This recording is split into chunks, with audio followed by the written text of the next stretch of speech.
I think we're live on YouTube now. That's good. So good afternoon. Thank you very much for joining us. I'm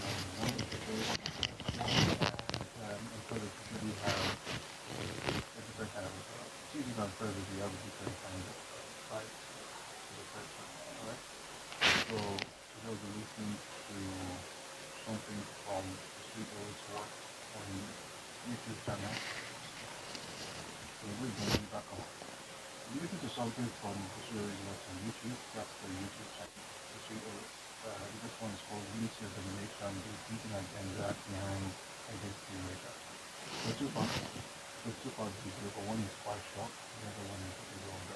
I'm going to do both, and then you can have a conversation afterwards.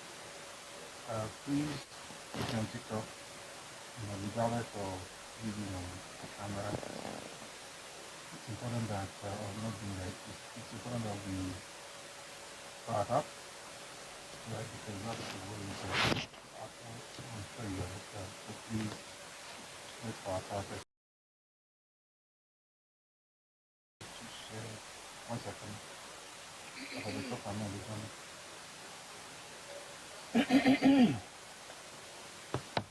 So to just share the live, it's still going to be as impactful,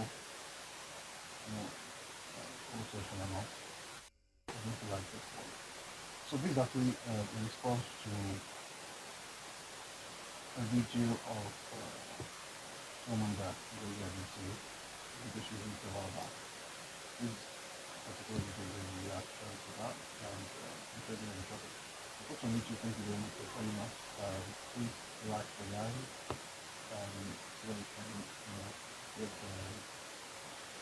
make a video of the live session on people's from YouTube.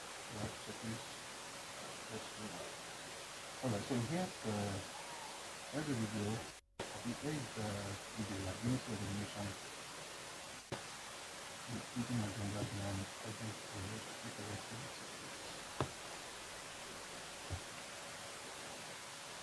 Oh dear. On board. I believe so.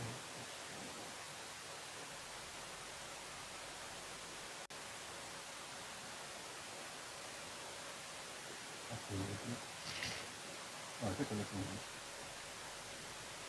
But the issue I have is that why is it more pleasing for people to think what do we call this thing? Liberalism. Oh sorry, this is not the one about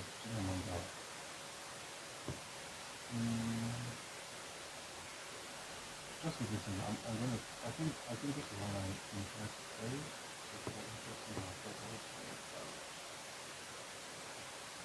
Give me a second, please.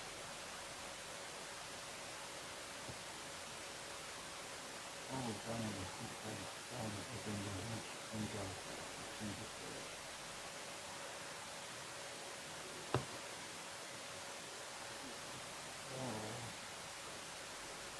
I think there's time we listen to that one as well. Let's do this one first. Let's do Unity of Domination. This is about national identity. And then if we have some time on the hand, we're going to listen to some the reactor to some of them. So take a listen to this one. Here someone is asking a question and I'm going to explain or answer the question and also explain something about the concept of identity.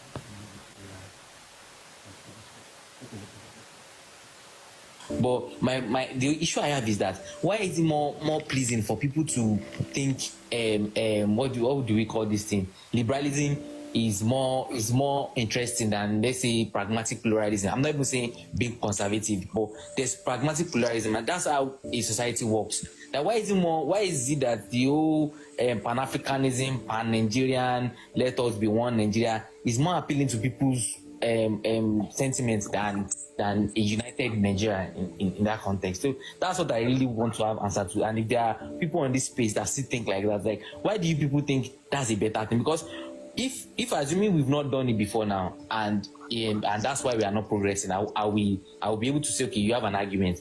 What we are practicing today is one Nigeria. The only reason why you can argue that it's not one Nigeria is because we have not been able to achieve it. Why have we not been able to achieve it? Because they feel the experiment. Let's do something else. Let's go along another line.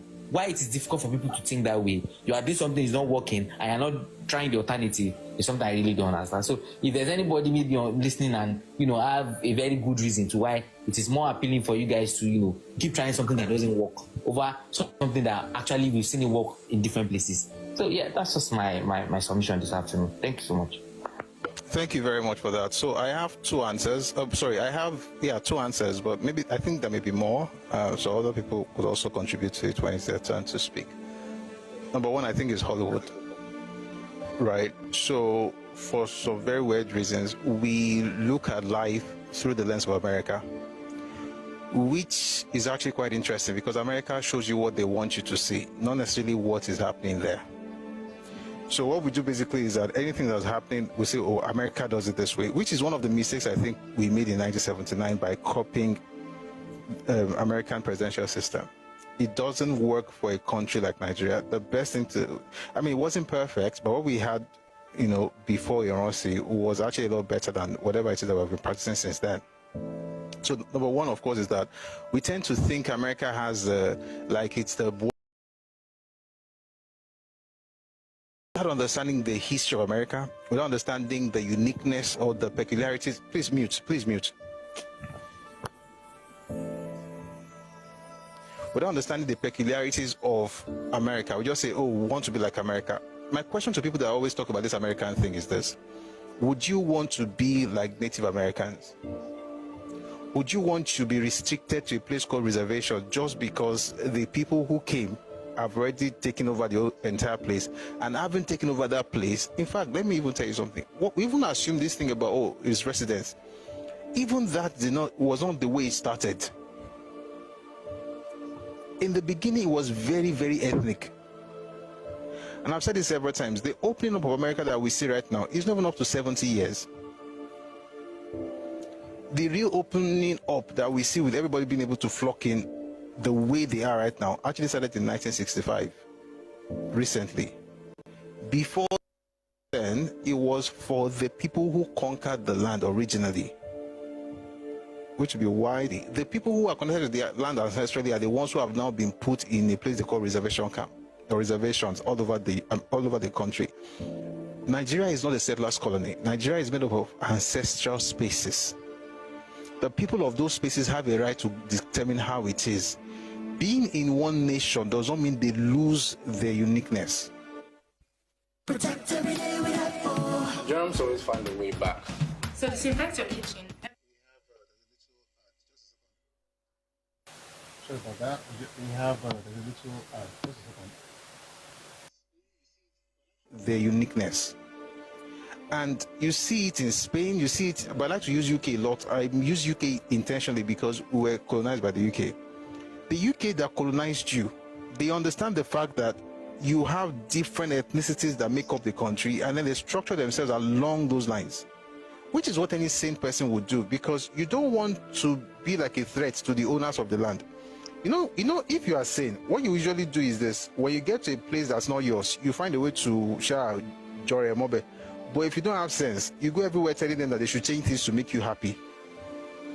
And you will not hear this thing from an English person, for instance, goes to Wales, and they're in the same UK. An English person cannot go to Wales and tell them that, oh, I don't like the fact that you're always speaking this language. Why not you speak English? Aren't we in the same country? Are we not United Kingdom? Nobody cares. I read from a person last week who was talking about what happened. He had a very interesting conversation with a person in Liverpool. And then he said to the person, that it was English. He was talking to the person and said, are you English people? And the person took offense. And he said, I'm not English, I'm Irish. I'm from Northern Ireland. I live in Liverpool, but I'm not English. There's pride in identity. It is those who come from a shameful background that don't care so much about what they have, that they want to throw it away to become somebody else. Meanwhile, they're telling the person to also throw it away in order to make them feel comfortable. It's because they are thieves. Number two is that a lot of people have been so mixed with people with that mindset that they think that they have to placate them. And I'll give you an example.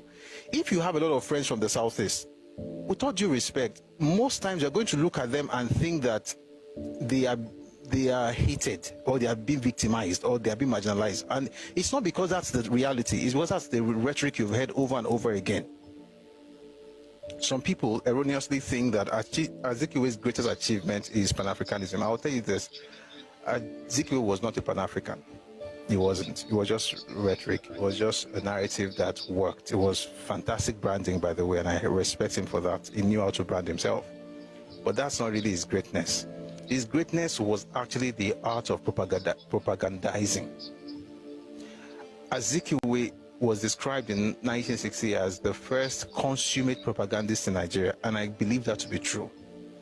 He would combine two disparate thoughts that you would expect people not to be able to put together, but he will put those two things together and it will fit in perfectly. For instance, I've said it before, he will tell you you are superior to everybody, but he will tell you that you are the victim of everybody. He will combine those two things together and feed you with that thing. And the fact that he was able to successfully put two contrary views in the minds of an entire group, for me, I think that was his greatness.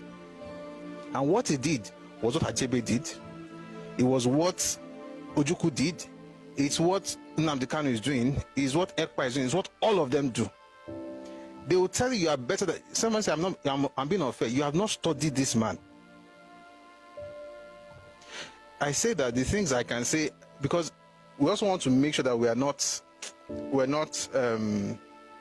going overboard. That's the reason I don't say some things. If you study the person, forget all this part of Africa. There's a book that was published in the 1980s. Do you know what they wrote in that book? 1985, the book was published. I won't tell you the title because I've already said it here before. It went from Zik of Africa to Zik of Nigeria to Zik of Eastern region to Zik of Onitsha and then to ordinary Zik. There is nothing Pan-African about this man. Study the 1964 constitutional crisis. Study the issue between him and Kwame Nkrumah. We'll talk about that later. The point I'm trying to make is this. You can't compare Zik to Kanu. Oh, Tako, do you want to be here or do you want to Bare? The point is that rhetoric is exactly what Kanu is doing, where he will tell you that you are the greatest. And where do you find this? In a speech that was published in 1949. He gave that speech and he published it in his own newspaper, where he said that they were superior race. God has specifically or specially created the Igbo nation. That's what he said. And the plan was that God had was for them to lead the other people on the continent. Everybody else should be led by the Igbos. In that same speech, he said they were victims of marginalization, they had taxation without representation. He said all of those things. And I'm not being sarcastic. Dr. Bege, I'm not being sarcastic. The tool that Zik used is the exact same tool that Nnamdi Kanu uses. I'm not being sarcastic. It's in the 1949 speech at Aba. I'm not making anything up. Don't look for it online, Shao. You have to find it in books because now they've changed it online. If you find any reference to 1949 speech, that statement, you're not going to find it there. Meanwhile, if you find his own newspaper that was published in 1949, you'll see it there. Exalting his race is not the point. It's the fact that you cannot claim to be Pan-African. You know what? Give me a second, guys. Let's do something on Zik. Let me read something to you. Let me find his book. Let me find his book for you so that you understand the contradiction in Zik himself. This is not what I'm trying to talk about. I'm trying to tell you how people have internalized this thing. Kanu often copies Zik, but Zik is going on reality. Which reality? Oh, guy, I've not read. You know what? 1 second. Let me read something for. There's a book he published in 1937. Liars. You're a bunch of liars. What's going on? What are you doing? You're the boss of Temu.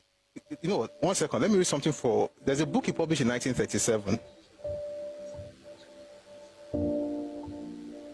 Zik published this book in 1937. The book is called Renaissance Africa. Take a listen to what he had to say.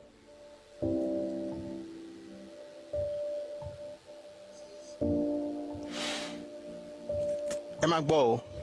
It says, social regeneration must be experienced in African society. African conventions, and another thing is this, there's this unnecessary fascination for Africa as a whole. Nigeria is too big.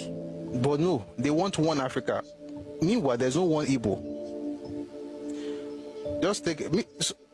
I don't want to say something. Let me just read. May not be like say. May just read. May you hear it. Of the present social order hinge on the continuation of the forces of man's inhumanity to man. Let the Renaissance Africa take upon himself the burden of looking at his fellow African as a man. Nothing more, nothing less. Tribal appellations cause tribal idiosyncrasies. These lead ultimately to vanity and superciliousness and disharmony. A regenerated social order must come. Fanti or Ga, Temne or Mende, Yoruba or Igbo, Bantu or Tuareg, Bubi or Hausa, Jollof or Kru, all are Africans, all are human beings. A man's a man for that. The idea you get from this is that you want a situation where there is no tribal idiosyncrasies, we are all the same. Let's have this flat curve. I mean, you flatten the curve, essentially. Let's flatten the curve of idiosyncrasies and individual, or let me put this, ethnic identity or ethnic uniqueness. Let's flatten the curve. We're all the same. Then suddenly, your own group is not the one that God has specially created to help the rest of us. You think there's no problem with that? If you're a person who celebrates your uniqueness and acknowledge the fact that others are unique, then what you are saying is good. Once you say that every other person should become the same, it says there should be no tribal idiosyncrasies because they lead to vanity and superciliousness. Everybody should be African and human being. Everybody should just be that, not based on tribalism. Now, if you are saying that, how come suddenly God has specially created your own group to rescue the rest of us? How come before we know what's happening, your own group is not the one that is better than other groups? Meanwhile, you say all of us are the same. Which the more you study Zik, we taught you respect and read. Let me recommend 2 books. You can read this one, 1937, Renaissance Africa. Then read Odyssey. It was published in 1970. My Odyssey. That's his own autobiography. Read those 2 books. It's in that one that was talking about how in my Odyssey was saying how he was under the impression that they had won the Western region.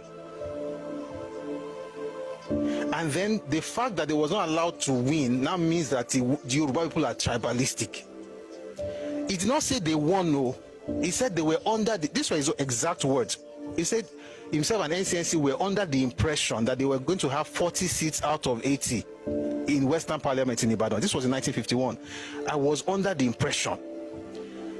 And then the people that you were expecting to join you decided to join others. Not that they were part of you, they were in the middle. You are on the left, other groups on the right. Both of you are wooing the people at the center. The people at the center then decide to go to the right. You are on the left. You now say, I was under the impression that they are going to come with me. Not that they are with you. And based on the fact that they went to the other people or the other group, you then go around telling the world that your people are tribalistic. But you are not tribalistic. Meanwhile, God has specially created your own group. I will get to that state creation thing one day, and then we are going to read exactly what plan Zik had for the Eastern minorities. See, this Nigeria that we're all celebrating, everybody has 500 naira notes, we have statesmen. Let's just keep it that way. All this gaslighting people by saying somebody is king of Africa is nonsense. It's not going to work. It's going to win 40 out of 6. Meanwhile, let me tell you what makes this thing crazy. The groups that founded NCNC, many of them were Yoruba groups. So apart from TUC, the union, I'm using TUC because that's what we understand now. Union, apart from union, the trade union, every other group was Yoruba group. Even people that worked with what's this man's name? The first president of NCNC, first chairman now, because first president of NCNC, Herbert Macaulay. People like Alimoto Pelewura, who was the leader of the market women in Lagos and the one who handed over to Tinubu's mother, Abibatu Mogaji. Alimoto Pelewura was the one leading the market women. Do you know that all the seats in Lagos, 5 seats in Lagos, all the seats were taken by NCNC? But the man who was supposed to be the one leading them eventually showed his hands by overplaying this whole thing of we're all the same. And they turned that party that was supposed to be for all of us, they turned it into an Igbo party as soon as they moved to Enugu. if people are not talking, not because you have some fantastic history, just because you want to be, let's just let sleeping dogs lie. But I said something 2 years ago when they started this thing of insulting Yoruba people and changing history and talking about things they know nothing about. I'm like, okay, maybe it's time to actually discuss the real history. It could have made all of us one color, one race, one speak one language. I don't know if you are trying to be sarcastic, but I'll tell you this. If it made all of you one language, one race, one stuff, it is going to be based on the Igbo identity. The same idea is what you saw in Iransi. The same idea is what Ojukwu was doing. It's the same thing. Well, let's get back to the question now. Let me just answer the question the person asked. All right, we're going to play part 2. We're going to play part 2 now. Just give me a second. Let's quickly find that one and get out of this advert. Welcome, guys, on Twitter. Thank you very much for joining us. I hope you're enjoying this. So we have the sessions daily, on weekdays, Mondays to Fridays on TikTok and YouTube. But we want to add Twitter. But we're just having this test run on Tuesdays and Thursdays on Twitter. But from next week, I think we should be able to run daily sessions on Twitter as well. But for now, we're listening to Unity or Domination, the hidden agenda behind identity erasure. This is a video on Busui Ori's YouTube channel. Please, if you want to listen to it all over again from the beginning, you can always check that YouTube channel. You find a lot of videos to help you understand Nigeria's history and the place of the Yoruba people in this whole, should I call it milieu. All right, let's go to the part 2 of national unity. This is a bit longer, and if we're able to finish early enough, we're going to also listen to a response or a reaction to Chimamanda's video that came out a while back. But for now, let's get back to national unity or ethnic domination, or unity or domination, the hidden agenda behind identity erasure. If you're on TikTok, please power tap. If you're on YouTube, please don't stop liking the live. And if you're on Twitter, all of us, let's all share the live as well, regardless of the platform you are. Thank you very much for being here. Let's continue now. Let me just answer the question the person asked. They love Yoruba people who have been guilt-tripped. They guilt-trip you with this rhetoric of, oh, we suffered, they did this to us, they did that to us, and you don't know any better. And by the way, let me put it this way. If people give you that kind of sob story, naturally, you should feel bad. If you don't feel bad, something's wrong with you. So it's natural for you to feel bad. So you are not wrong for feeling bad. But you are ignorant. As soon as you understand what really happened, you will still have compassion, but you will have compassion with sense, with wisdom.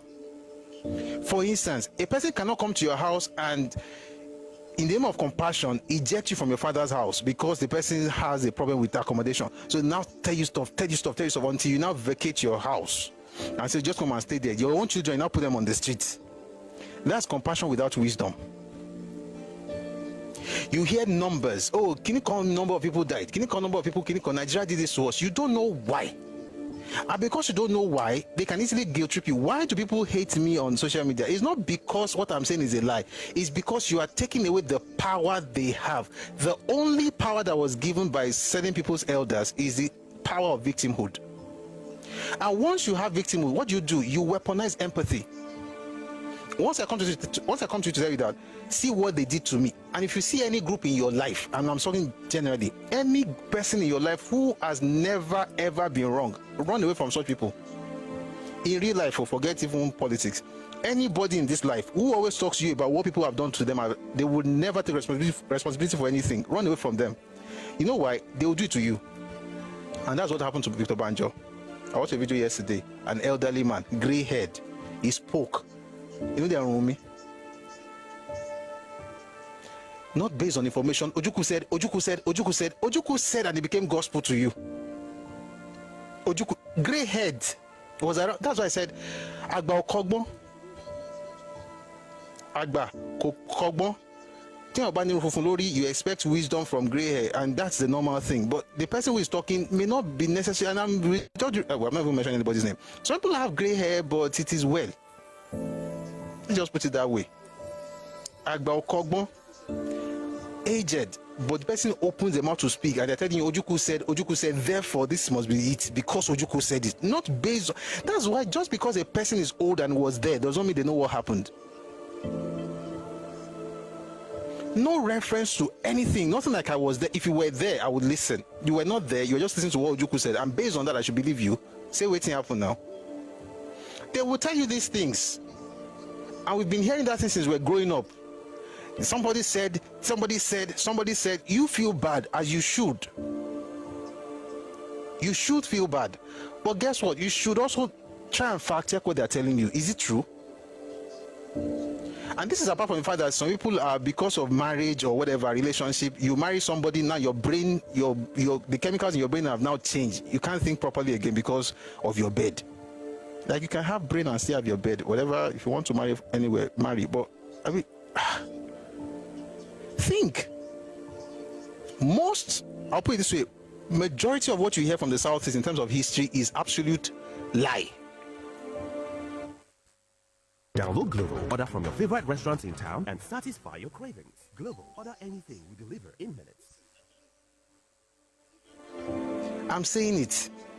Listen, if I bring out books from the East, the ones on the hard copies, not the soft copies, so the hard copies, you cannot see everything. Nobody say I don't read everything, but brothers and sisters, I don't try small. I don't try. And there's one thing you notice in every single book that you read, read what was said by observers, dispassionate observers, not Nigerians, even Nigerians from different places. Just read what they have to say about the same thing. Let me give you a very simple example. I already mentioned the thing about the death toll the other day. I don't want to go back into it. How Ojukwu hyped the numbers from an incident. Ojukwu hyped it 4 times. 4. Even the best folks from the East, they go with the hype number today.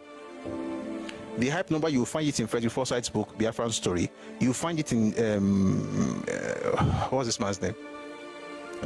Achebe's book, There Was a Country. And you will find it in Ojukwu's speeches. Any sensible person outside that space, you will not find it. Ojukwu will go from between 7 to 8. I mean, by the way, let me say this, because when I talk about people dying, I don't like to just. It's a very touchy subject. When we talk about people dying, it's actually very, very touchy. Okay, and I don't use people's death just flippantly and say I want to win an argument. No, it's sad. Okay, one person dying is one too many. Okay, so I'm not saying this because it doesn't really matter how many people died, but you cannot blackmail me by manufacturing figures, one. Then number 2, by obscuring the reasons or the things that led to the death of those people. I'll give you 2 examples very quickly. Number 1, and I've said this last, I said this last, but I want to say it again so that we can have something fuller in case some people were not here. When you have a situation where, people died in September of 1966, a lot of them were Igbos, and it was terrible. But when we tell the story, you know where we start the story from? We start the story in September. That's disingenuous. If you're going to talk that September story, you have to go to, at least, if you don't want to travel far, you must go to January. You must see what happened in January. And by the way, that January, we did a series here based on what happened between January 15th and January 14th and January 16th. In those 48 hours, the things that happened, they will make for series, like movie series. But guess what? Even that thing that happened between January 14th and January 16th of 1966, the plan for that thing was 22 years in the making. And that's why I said Nigeria's story, it's hiding in plain sight. It's hidden in books. From 1944, certain things were put in place by certain people. And I've always said it, the generality of the Igbo people may not know about these things. But guess what? Number 1, when it worked, it favored you and you took advantage of it. Number 2, when it doesn't work, the people who planned it or who knew about it, they rile you up, and then you say people hate you. And the reason you're saying they hate you is because they are saying that this thing must not work. There's no way you're going to have terrible plans for me and I want it to work. We talked about it last week, how Yoruba people had Ẹgbẹ́ Odùduwà, and in their I'll call it their modus operandi, they had the plans for Yoruba people, then they had plans for Nigerians. And the plans they had for Nigeria also included every other group flourishing. The plans that Igbo State Union had for Nigerians was everybody getting destroyed for Igbos to rise. That's what is there. It is written, like it's not even like I'm saying it. Documents signed by Mbadiwe, and Mbanugo in 1964. I have that document. And I'm not special for having it. Many people have it. It's in libraries all over the place. People just don't talk about it. I think we need to talk about these things, and I'm not talking about it today, but I'll just say it, I'll just say it in passing. When people discover the plans that certain people had for them, and then the plans that were being executed, what happened between 1960 and 1964 in federal civil service? May it never happen again in Nigeria history. It was dominated by Igbos, not out of merit, not because of merit. It was the craziest idea of nepotism. Once you get that power, the clannish mindset kicks in. Every single opportunity is taken, to the point where a janitor was made the chairman of a recruitment board in the Nigerian Railway Corporation. A janitor, and the only thing that made that person, that qualified him to be a janitor, became the chair. This is not testimony time, God blessing time. This is nepotism time. They are talking about Nepo on Twitter now, Nepo babies. If you know Nepo is really 1960 to 1964. There's a document about it. It's in the Telegram channel. Redomi Global on Telegram. Please check it out. Look for that document, white paper. It's a white paper on it was published by NCNC, the Western Caucus. By the time you see what happened in 66, it was a continuation of what stopped in 64. When power changed hands, when there was constitutional crisis, when Ojukwu said to plan his own coup. All those things happened in 64 because there was a constitutional crisis that led eventually to the house arrest of this president at the time. And the president at the time was Azikiwe. He was under house arrest because of the constitutional crisis between himself and Tafawa Balewa. That led to Ojukwu planning a coup that was eventually scuttled because Ẹjọ́ reported to Foster. I mean, it's a long story. The point is, by 66, you have the January coup, and I've said it several times. Okay, and maybe when people hear this thing, all these people weaponizing empathy, it will reduce. You will have compassion, valid compassion, like the valid one, not the one that is weaponized. All this, I know, I'm sorry for you, I'm sorry about it, they shouldn't have done it to you. You don't know what happened. Folks were unalived in all regions but the eastern region. And I've said it several times, at least 2 coups happened on that same day. At least 2. Maybe we had more, but at least nothing less than 2 coups happened on the 15th of January 1966. One, the benefit, okay, let me put it this way. The revolutionary coup that people talk about, and they tell you, oh, go and read Adewale Ademoyiga, go and read it. That's his own coup. Wale Ademoyiga, Nzogu, those ones, they were doing revolutionary coup. We're going to change Nigeria. We're going to turn it around. Corruption, nepotism, all these things. We're going to do it. We're going to do it in Lagos. Let me tell you what they thought. They'll do it in Lagos, in Ibadan, in Kaduna, in Enugu, in Benin, and they will go and bring somebody out of prison in Calabar. That was what they thought. Only for you to read the special branch report of April 1966 and discover that the original planners of the coup had only 3 places in mind: Lagos, Ibadan, and Kaduna. There was no single plan for Enugu, let alone Benin. No matter what you read in Frederick Forsyth's book, it's just propaganda. Everybody else was killed, or people from every other region had people killed. And everybody was happy, like, we're going to change Nigeria, until they opened their eyes and discovered that, wait, he didn't do anything to any Igbo politician, and no Igbo senior officer, not one. So what about Udegbe? Udegbe was not a senior officer. He was a quartermaster general. He wasn't like Ademulegun. Anybody who could be a threat to Ironsi was killed. That he gave Welby Everard was the GOC, the last British GOC in Nigerian army. The people they recommended would be Ademule Gun. So he had Ademule Gun on lockdown. Ironsi was not first choice. So even though that it became GOC because of politics, of course, it's normal. It happened. One day I'm going to have a session on why Azikiwe was out of Nigeria.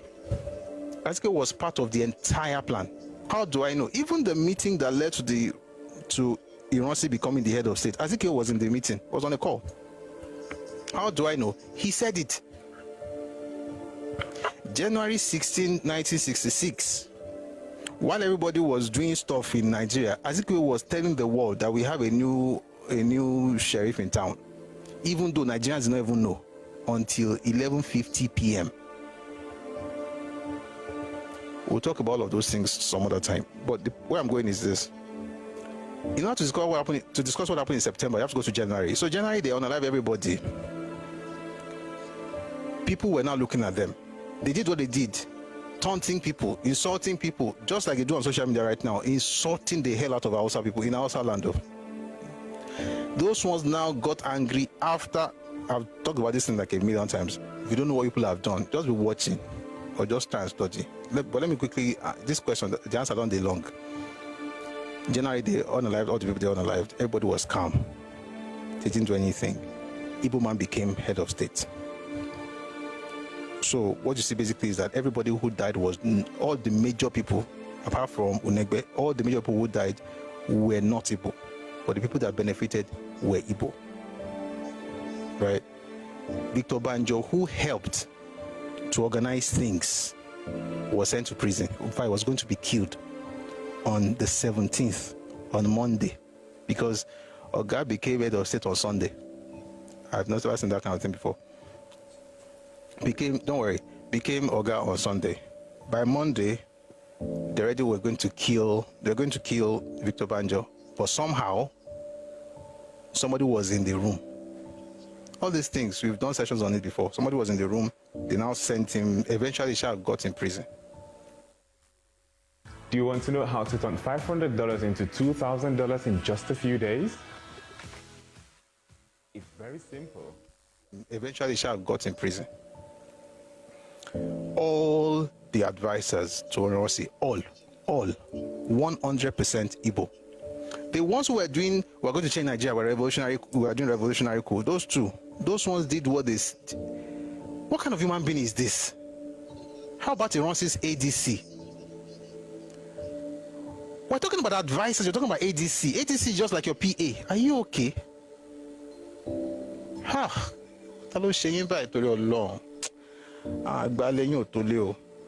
Jesus is Lord. ADC. I'll come back to that later because what you just said right now is distracting me. What was it? Where was I? Yeah. Those ones want to do revolutionary. Those ones that wanted to do revolutionary kini. So you had Adewale Ademoyiga. By the way, let me quickly run down that thing again. When it comes to the people that planned the coup, originally it was an Igbo coup. It eventually turned out to be an Igbo coup as well. Nzogu was not the original planner of the coup. Nzogu was just the most popular of the planners, and the reason was because he was the one who spoke to the press, and he was the one who broadcast his message on Radio Kaduna. That's why everybody talks about Nzogu. And was only one who actually gave us the reason for the coup. That's why everybody talks about him today, not because he planned. He was part of the planners, but was not the original planner. And I've said this several times. There are three original planners. There's Ifajina, Okafor, Oji. Those ones brought in Chukwuka. They brought in Anuforo brought in Zogo brought in Adewale Ademoyiga. Those last two, those were the ones who were revolutionary. Who killed Saddam now? Nzogu. They were revolutionary. They would do anything to change Nigeria, not knowing that the people they were doing those things for, they were doing it to push up Igbo people. Listen, it was an Igbo coup. Anybody who tells you that there was a revolutionary coup, tell them that the people who did that revolutionary coup, what happened to them? And there's every single thing they did, you don't see knew about it.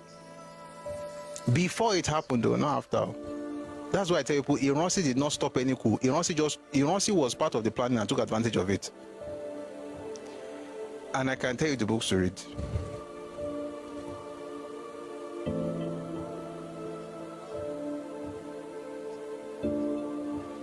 But we're answering a question. When you're done understanding what happened in January, and then how the people were treated between January and May, and what the Igbo people in Kaduna and in Kano and in northern cities did to the inhabitants of their host, and what now happened on May 24, 1966, with the promulgation of Decree 34 and the centralization and unification of the civil service, where there will be no state civil service, everything is under federal government, which means that Iransi would easily revert all the gains that the Sardauna had made between 1962 up until that moment. The interview that you see on BBC, on YouTube, everybody say, oh, Sardauna is a tribalist. That one was 1964. That was 1964. Where they were trying to northernize, they called it the northernization policy. Iransi just removed everything and said all of us are now one nation. Therefore, you can bring Igbos and make them the Oga anywhere in Nigeria, which was exactly what Ojukwu eventually did in the Midwest in 1967. Just follow me. That happened in January, right? And May was when Iransi did what he did, and then they went after him. They went after the people and started fighting each other. And everything calmed down, quieted down. Then the rumors, they're going to finish what they started in January. All the northern officers started planning. Eventually, it came to a head. July 29, 1967, 1966, the northerners attacked the Igbos. It was in Abeokuta. Then they did what they did to Iransi in Ibadan. And then you saw what happened in Kaduna. And people started running home. Not home. Ran home, told the news to their brothers in the east. The Easterners then began to kill Hausas. They don't tell you this in history, it happened. Over 630 Hausas were killed in Enugu. More than 630. More than 30 were killed in Onitsha. Killed in Owerri, Umuahia, Port Harcourt, Oboloafo, all over the place, in trains. They unalive people in trains and threw them inside the river. Nobody mentions this thing. That event, listen, that event, that terrible event, which happened because something happened, that event was what the news carried and they heard in Kaduna that made them begin to actually unalive Igbos.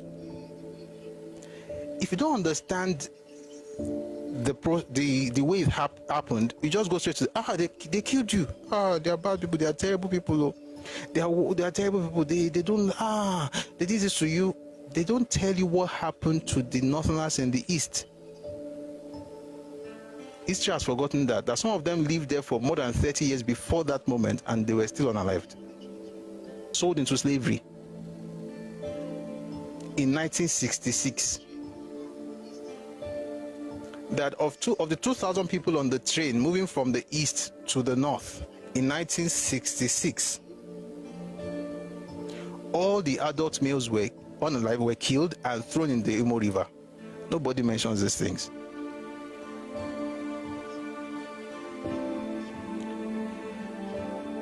Why am I saying what I'm saying? Does that mean that you should not feel sorry for the people who died? Of course you feel sorry for them, but you have to go back all the way back to January. Why did you organize the coup in such a way that you had no plans to do anything in your own region, but you unalived every other person? Mbadiwe, who was Minister of Trade, was accused of corruption. One for Rizu had corruption issues. Everybody has issues, but no. If they are Igbo, they are saints. If they're from other places, we must stop corruption and nepotism. Which is why I tell you that left to until it did not get to what is it called? Did not get to Enugu until about 7 a.m. Between 6 and 7 a.m. was when he arrived. Meanwhile, they don't do what they want to do. They say, why didn't you leave early? He said the car developed fault. Anything that has to do with the eastern region in the entire episode of the war, there will always be one coincidence. Why didn't they do anything to Azikiwe? He was outside the country. It was that time that he stayed outside the country to the point where his own doctor was asking him, when are we going back? He said he never know. That one can't live on there. So, sorry, if you're on TikTok, please power tap. This thing is showing inactivity. Nobody mentioned ADC. Would you believe that the ADC to Azikiwe had to leave his own Oga abroad, return to Nigeria? Azikiwe knew what was happening now.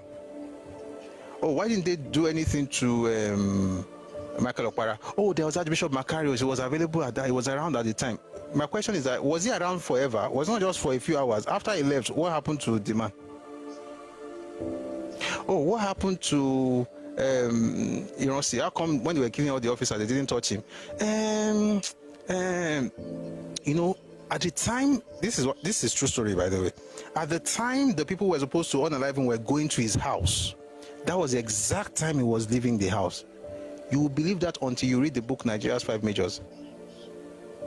You know what you find there? The 2 people who were supposed to go to the house to go and unalive him in his house, they were 2 of the 3 original planners of the coup. One of them was from his hometown, Umaya, and both of them, the 2 of them, told him what was going to happen before they went to his house, which was why, as he was leaving the house, when he was going through the roadblocks, nobody stopped him.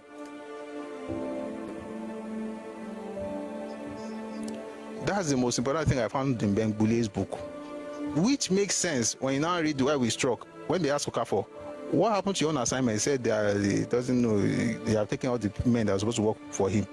He didn't do anything. But with the Hausa man, unalive him, what's the big deal? Yoruba man, don't kill them, Jerry. But when it comes to Igbo, there's always an excuse. And you think people don't know these things. So the point is that if you don't know all these things, you just be like, hey, yeah, see what happened in September. They just did all these things to you. Now they did all these things to you. Yeah, sorry. What did they do? They have not told you. That's example 1. Example 2. Example 2 is in the one I gave last week, where you talk about the number of deaths. Oh, so many people died. In September, they just killed 30,000 people. That Nigerians are bad people. They did all these things to Igbo people. Now, you already don't know exactly how that happened. But the flip side is that when it was done, I said this last week, I was Okotebo, yes, Okotebo was unalive. He was from the Midwest. Okotebo was an Ishekiri man from the Midwest, who did not like Osadebe-based politics, by the way, who eventually had to change his mind by not even voting to get out of the Western region. When they said they never mentioned they killed Northerners, well, they did. And it wasn't 1, it wasn't 10, it wasn't 20, not 100, not 500, not 600, not 1,000. And these things are recorded. If you read Nigerian Civil War by John Desenjo, you find it there. If you read Crisis and Conflict in Nigeria by A.H.M. Green, you will find it there. If you read Sunset in Biafra by Lechi Amadi, you will find it there.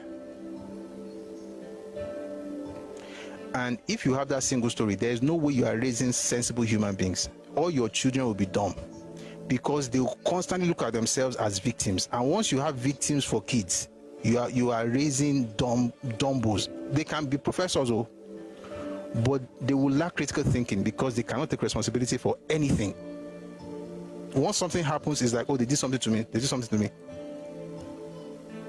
Did nothing else write books? Of course they do. They do.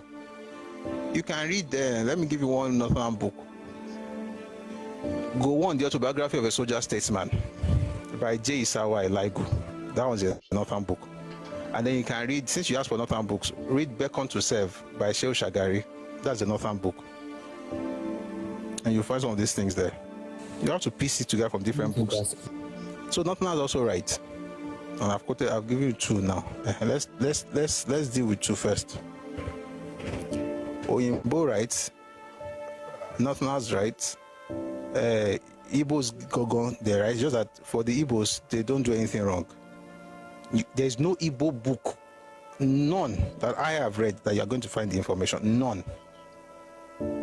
What do they do instead? They're going to take a piece of propaganda and overflog it to the point that even Chimamanda repeated it in our interview last week. 30,000 people died. How? You see, when you ask the question about how do you know the number, you'll be seen as a terrible person, or you don't even have compassion. You don't even have compassion. And I get it. If a person dies, it's terrible.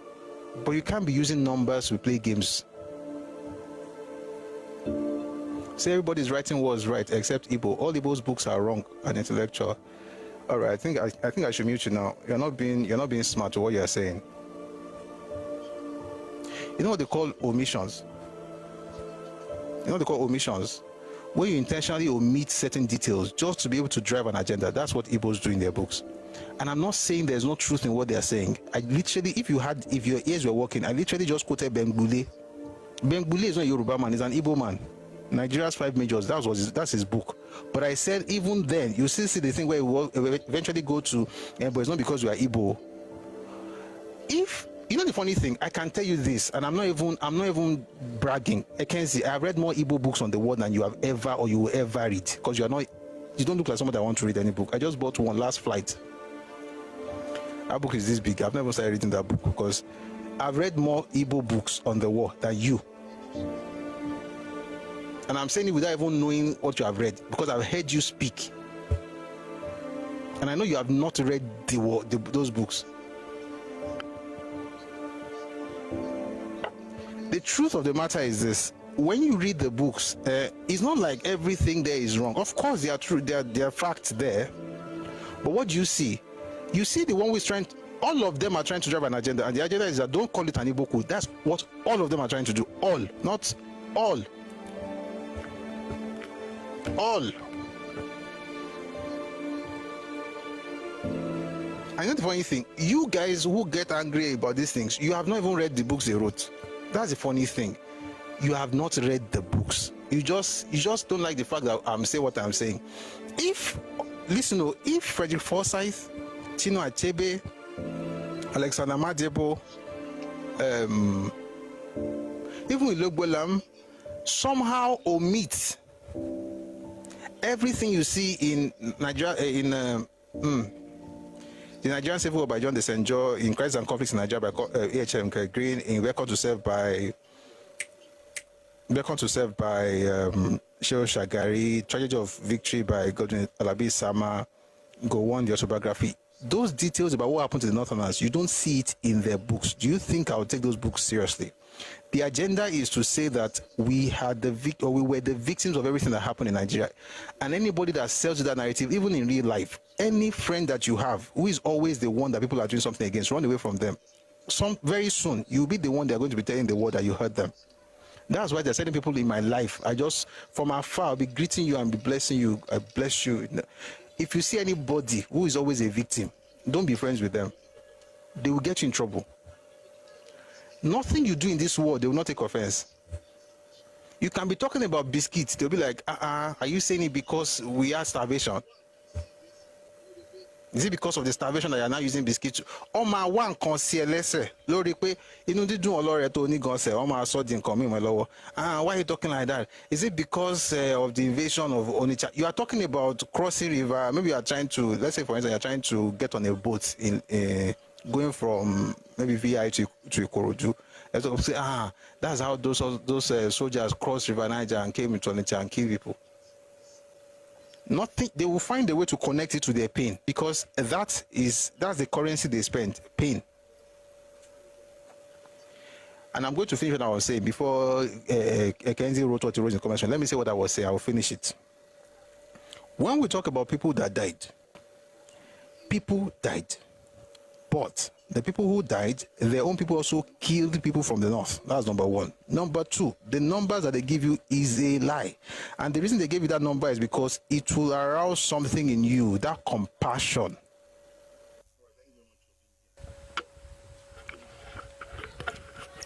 All right, thank you very much for being here. We're going to go to the next part now. If you see any why are you talking like that? Is it because of the invasion of Onitsha? You are talking about crossing river. Maybe you are trying to, let's say for instance, you are trying to get on a boat in going from maybe VI to Ikorodu. Let's say, that's how those soldiers crossed River Niger and came into Onitsha and killed people. Nothing. They will find a way to connect it to their pain, because that's the currency they spend. Pain. And I'm going to finish what I was saying before Kenzie wrote what he wrote in the comment section. Let me say what I was saying. I will finish it. When we talk about people that died, people died. But the people who died, their own people also killed people from the north. That's number one. Number two, the numbers that they give you is a lie. And the reason they gave you that number is because it will arouse something in you, that compassion. Somebody say, divide Nigeria, you know, agree us go. And if you really want that, if you want your land, you have 58 representatives in Abuja, 15 senators, 43 House of Rep members. Let them push the bill. But guess what? You're not getting anything apart from your own region, your own ancestral space. Stop looking for oil in River State. Stop trying to take over Olukobi people in Delta State. Stay in your space and own it. God bless you. I will still finish what I'm saying. When the incident in the north, in the east happened, Northerners complained about it. When the ones, and they published stuff about it. When the one in the north happened, the Easterners also published something about it. There's a document that was published in 1966. The Eastern region released a document in 66 October. The document is titled Pogrom. P-O-G-O-R-M, which I always tell people, as much as I acknowledge the fact that there were killings and it was terrible, I still don't know if it's a pogrom. I don't know if it was state sanctioned, but that's what the Eastern region called it. They said it was pogrom. And they said the number of people that died were between 7,000 and 8,000 people. Now, that's a lot. That's a lot. Even 2 people is too much. I mean, the number is too much. 1 person is even too much. So 2 people will definitely be too much, right? So you say 7,000 to 8,000 people. So that is enough to even make you bleed in your heart. But that's not enough for somebody who wants to drive an agenda. So October of 66, the number was 7,000 to 8,000. Nobody could tell, but give or take. January. Nobody said the people see they die. Oh, the person don't die finish. Oh, may God rest their soul. They don't die. They don't, do it and they want to bury them, mourn them. It's over. But by January, the number don't go to 10,000. In the mouth of none other than Ojukwu. He said now 10,000 people die. Okay, that will be 7,000 to 8,000 you talk for October. In 3 months, don't become 10,000. When did the 2,000 to 3,000 people die in your dream? But you know the thing, now people, so now human beings, so more just leave them 10,000, okay. By May of that year, the number went to 30,000. That number that he gave in May is the one that all of them still repeated today. You see it in Frederick Forsyth, you see it in Achebe, you even see it in Chimamanda. She said it last week. Was it last week or the other? The video I played last week. Oh, 30,000, 30,000, 30,000, 30,000. Where? How? You're a bigot. How dare you ask that question? I'm not asking the question because I'm a bigot. I'm asking the question because the number they change every moon day, every market, every new moon, every market day, the number they change. Like, how? By 1969, that number changed to 50,000. The same event of 66, so every other kinikon, every major kinikon, Ojukuma to 2 number, from 7 to 8,000 to 10,000, from 10,000 to 30,000, from 10,000 to 50,000. When you hear it as a young person in Nigeria today, you feel bad. Now, should you feel bad? Of course you should feel bad. But do you really know why that thing happened? The other example I wanted to give is this one. And this will be the last one that we have to move on.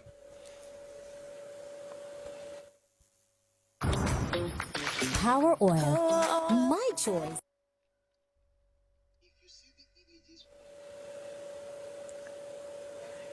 If you see the images from the war, the children, swollen bellies, thin legs, thin hands, fluffy hair, you can even see their rib cages, something in you feels like, this should not have happened. A person puts that picture in your face and tells you, see what your fathers did to my fathers. Before you know it, you're already opening your door in Yoruba politics. Why? Because you're ignorant. And because they also know that you're a good person. See, let me tell you something. In what I've studied though, if you show that picture to Juku, it will not do him anything. Nothing. If you like, show him. It's a mind that is malleable. It's a soft heart that you can guilt trip. Hardened hearts cannot be guilt tripped. So they know that you are good people, great nation. You're like, yeah, this is bad. And by the way, that feeling is the right feeling. If you see images from the war and you feel bad, that's the right reaction. If you don't feel bad for the people, please check yourself. Maybe you're allowing hate to enter. If you see those children, if you see those women, if you see how they were eating, I have videos I cannot even put out. I mean, people put it out, that's how I got it, but I can't even like discuss those videos because it's terrible. But if that's all you're doing, that's the problem. That's the second problem. The first problem is that if you're not feeling bad, that's a problem. But if you are feeling bad, and you stop at feeling bad based on what you have seen, then you also have a problem. The question you ask yourself is this: how come these children are like this, and why did they become like this? I'm going to give you one. There are many answers, though. There's a blockade answer. There's a starvation answer. There's what the federal government did. There's what Papa said, which I will say forever, it was the right thing to do. There's no sane person that will be feeding the soldiers, his enemy soldiers, food to come and fight him. Ojukwu was going to war. He had no plans for the feeding of his own people, let alone the feeding of his own soldiers. And I think I should spend some time on this thing before we move on. Listen, guys. Everything I say here, don't worry, I'll even be telling you the sources. You will see this in John de Senjo, the Nigerian Civil War. If you go back to the book by Ajayi Crowther, Bishop Samuel Ajayi Crowther, he published that book in 1866 on the banks of the Niger River. In that book, he explained what food was like in the eastern region in 1857 when he got to Onitsha. Bear in mind that Onitsha happened to be, see, if you ever find that book, no matter how terrible you think Onitsha is, Onitsha was actually the top. If Onitsha was the standard, and it was the way Samuel Ajayi Crowther described it, how do you think the other places were? How did he describe it? You know, I've talked about it. We'll talk about it another time. It was a very terrible sight. But here's the problem.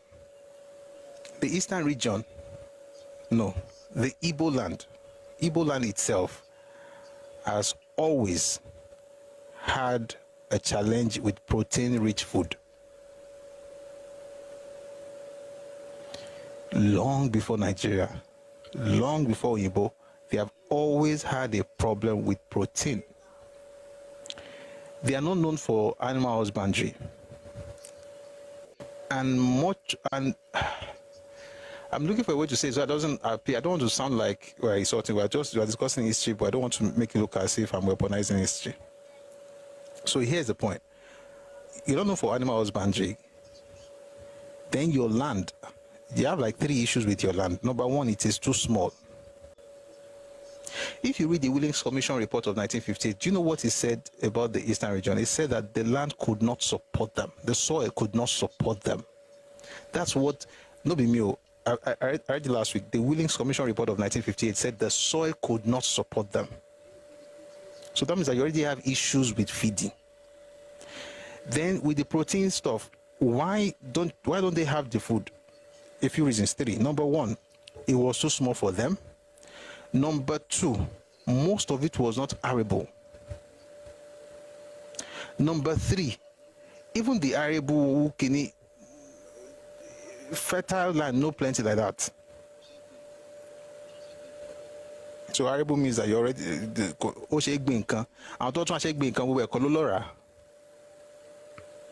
So how did they take care of the protein problem from before Nigeria's independence, the way they took care of that issue was to import. They imported. But you say, and this is what I thought when I was reading this stuff, but there's River Niger that goes through Onitsha. Are you saying that they can't, I mean, there is Imo River, are you saying that they can't just fish? They remember the numbers. The people were more. The people were more than the land could support. Again, this is not a jab. It's just what happened. Listen, that's the most densely populated area in Nigeria. You know what? Let me read something. You know why? Because when I say these things, sincerely, I know what it sounds like, but it's the truth. So I'm going to read it. Hopefully, when you hear it being read, your blood will not boil as much. That's the best I can do for you. I'm doing this because I don't want you to feel bad. I just want to tell you exactly how it happened. Ah, dear. The book is called The Nigerian Civil War by John Desenjo. Just a second. Everything I'm saying, by the way, is true. I'm not reading it because I'm trying to confirm what I'm saying. I'm reading it because I think it might be easier to take, because I'm also putting myself in your shoes. I think it might be easier to take, when it's read, than if I am just saying it. All right. I found it. The Nigerian Civil War by John Desenjo. Starvation, malnutrition, and infant mortality have always had high incidence throughout Nigeria, the last rising to a phenomenal 50% in some places. But even before the war began, the situation was deteriorating in the Igbo areas of the east. By far the most densely populated part of the country, only Rwanda, Burundi, and the Nile Valley match it in Africa. It relied traditionally and heavily on imported food, especially high-protein foods. These imports were paid for by the export of palm oil and kernels, and by the remittances sent home from Igbos working outside the East. I'm going to quickly explain something there. I mentioned earlier that the stuff they were, you just said it, I read it. The man is not Yoruba, his name is John Desenjo. They always had to import stuff. Listen, even in 1857, it was the Ajayi Crowther that had to introduce corn, agbado. Listen, corn is not native to Nigeria, okay? You know what, I think I should read that Ajayi Crowther thing as well, because I'm quoting it a lot and it's not fair. It's not fair that I'm not reading that one too. I didn't want to say everything, which is fair, but I think I should. Let me just read, because I'm saying Ajayi Crowther. It would just be like I said a lie. Mambo. Charge delivered on the banks of the Niger by Samuel Ajayi Crowther. That's the title of the book. Charge delivered on the banks. The book on the Civil War in a bit. Just please stay with me. This book was published in 1866. Okay? I'll read something to you about. By the way, agbado, corn is not native to Nigeria. It's the Americans that own it. The Native Americans. They're called Indians. Now them get them, right? But it was introduced at different points. With the East, it was introduced by the missionaries that went with Ajayi Crowther. When we arrived at Onitsha in 1857, we found the people in a state of idleness and with its attendant evils. They were scantily and filthily clothed, and in a state bordering upon starvation, especially between the cessation of the old and the ripeness of the new crops. The old crops were barely sufficient to supply their scanty ones for 9 months of the year. They did not grow more, although the exuberant fertile soil was ready to yield them 100-fold increase in return. The remaining 3 months was a time of dearth and scarcity, when they had to live upon fruits and other edible plants, the spontaneous produce of the fields, as might be found in the bushes anywhere. But since the introduction of the cassava plant into the corn by Mr. John Smart, a scripture reader, and how to grow their yams better by the united example of all the mission agents. They have had enough to eat and to spare. The introduction of the cassava plants into the country is universally acknowledged as one of the greatest temporal blessings brought to them by their zealous minister. The trading establishment has contributed greatly to stimulate them to labor in collecting palm oil for sale, for which they are paid in Manchester goods. And now they are getting into the habit of going about more cleanly and decently apparelled. Here's the point. The point is that the idea of full sufficiency has always been a problem, even back in the 19th century. And by the way, like I said, Onitsha was the standard. The one I read now, Onitsha was the only one who had something like a kingo. Somebody said, what comes to mind? Yam Festival. Yes, New Yam Festival, huh? That's why I was laughing when somebody came and said, you Yoruba people, we saw the Oni, he was doing Yam Festival. When you just started, you are copying us. I was like...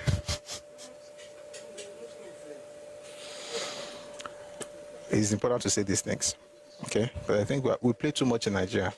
Everybody now thinks they are something. I mean, everybody's something in Jesus' name, but nobody say... You get the point. There's always been an issue of food.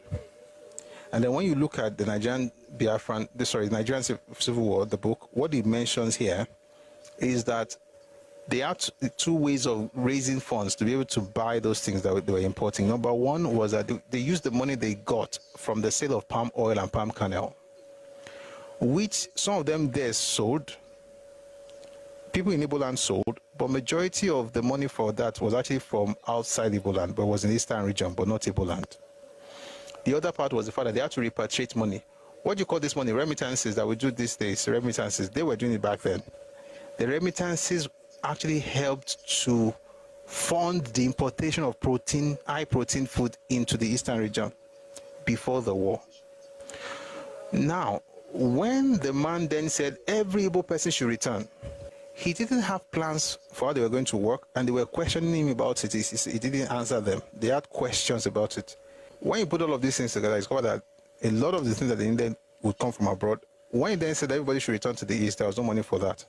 That's one. Number two, you had the issue of food being used to feed the soldiers instead of getting to the people.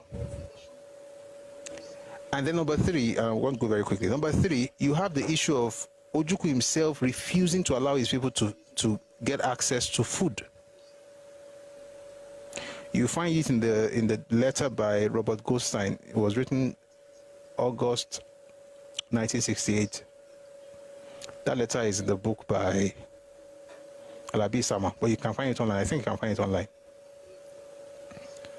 When you understand what really happened, then it becomes very clear that, listen, this person who is telling you they hate me, they did not feed me, people died. Whilst I acknowledge the terrible thing that happened to those people and I sympathize with them, you cannot blackmail me with that, because not once do you ever mention Ojukwu in everything that led to the death of those people. Not once do you mention the soldiers that were, taking the food that was meant for the people. All you are saying is that Awo did this, Nigeria did this, federal government did this. Therefore, you have to be able to stand away and not allow people to gaslight you with those things. And so for Yoruba people who are you're a human being, I mean, that's how you should be. You unitara, you have that passion, you have that, you have compassion, as it were, for people. You should have compassion, but you should not be naive. People use your naivety against you, and they're going to weaponize your empathy. If you talk to me now, for instance, you're from the East, and tell me the pain of the Igbos, of course, I acknowledge the terrible things that happened. And if we go into the details, there are many terrible things that happened to those people because of Nigeria. Right? But, in truth, if you really want to discuss those things, you cannot separate the Igbo from the things happening in Igbo land. And once you do that, everything changes. You're able to acknowledge the evil, but you can't blackmail me with, oh, it's your fault. Like, it's not my fault. You have parents. Right? So that's about it. If you consider the aggressive and disrespectful ways they've been conducting themselves, no pity. You know why I tell people not to go that way? Because you're going to allow people to change you and make you who they are. And that's why I say, still empathize. You know why? Because that's what makes you human. It's not about what they do. It's not about what they are doing or the narratives. If, for instance, you hear that, in the Eastern region, of course I will feel bad about it. Why? They are human beings. The point is just that you cannot use that thing to blackmail me. That's my own. It's like what happened with Boko Haram. You know, when we hear the stuff about Boko Haram these days, for us, it's just like another day. Like, it's just news. But real people die. Real people, it affects real people. So you feel for those people like, can you let out? But that does not mean that, imagine somebody comes now from Borno and says to you, look at what's happening. Tinubu is the president. Tinubu caused this Boko Haram issue. Like, wait, of course, no. You can't say because I have empathy towards you now, I should now say it's Tinubu's fault. It's Tinubu's responsibility to fix it. But it's not Tinubu's fault that it is happening. So if you're talking about responsibility, talk about it. But when you start, see what your people did to my people. You guys are bad people. Nigeria has destroyed us. Yoruba people, see what you did. I'm like, wait, no. At that point, all you are doing is not. You don't need my empathy. At that point, you need the other side. Their misbehavior is a result of being overly pampered by Nigerian government. That's true, actually. There's no ethnic group in Nigeria that has been pampered more than the Igbos. None. And it started in the 40s. There's none. It's like when you have a brat for a child. We have to also take responsibility for that, because that child did not make himself a brat. What I recommend is tough love. There is love there. So you're not doing anything because you are hating anybody. This is not hate. This is not, I don't hate you, but there is tough love. The kind of love that will make you talk to your brother and you will reach his soul and it will break down in tears and fix up. That kind of love. People think love is, your brother will do something terrible. You'll be like, he's my brother. Yeah, we are all together. Which is what Peter B was doing in that statement, in that speech he gave earlier. And he's somebody's brother. And so, no, that's not love. That is destruction. You're destroying your own home by yourself. Love can be tough. It's not pampering. It's not pandering. It can be tough. Like, don't do it like this. Do it this way. But what I don't advocate, I don't do myself, is hate. Like, I don't like this. I just hate them. I hate them. They've done this. I hate them. You know why? Your heart. Guard your heart. Once you allow that thing to start, you will never be able to, it will be very difficult to stop. Anyone you just see their name, you just hear somebody's name is Emeka, you just be like, Ole. Meanwhile, it might actually be a good person. You will find the balance. You will find the balance. You will find the balance. Just be firm, be fair, but be firm. But don't hate and go to the extreme. The other extreme is dark. All right. My people on the platform are all on different calls. Okay, Kenzie is not on the call, so let's take Kenzie. The narrative from the eastern side, how it is entirely declined from your side. You entirely don't want to hear anything as long as it doesn't suit or sit well with what you perceive is the truth. The point is, the facts. I'm not saying that what you're saying is wrong. As a matter of fact, I agree with a good number of things you have pointed out.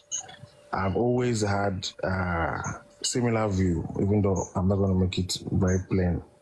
But I somehow agree with a good number of points you made. Regardless, it is very, very obvious that you somewhat have, let me not put it in let me not use that language. Yes, let me just make it very, very plain. But you know why? Why? Why is because, so when I read books, I usually read with an open mind. Are you sure? You're not the one that reads for me now. I'm telling you now. Just hold on. I read with an open mind. until I discovered that the writer is taking me for granted. And so if you start your story from here and you are in A, and then suddenly you are in E, suddenly you are in G, and you are jumping and omitting what happened that led you to stuff. It's like people that give testimonies sometimes. They say things like, I was just at home and somebody called me and they just gave me $1 million or something. Can it happen? Of course. But they omit the fact that that person, they went to school together.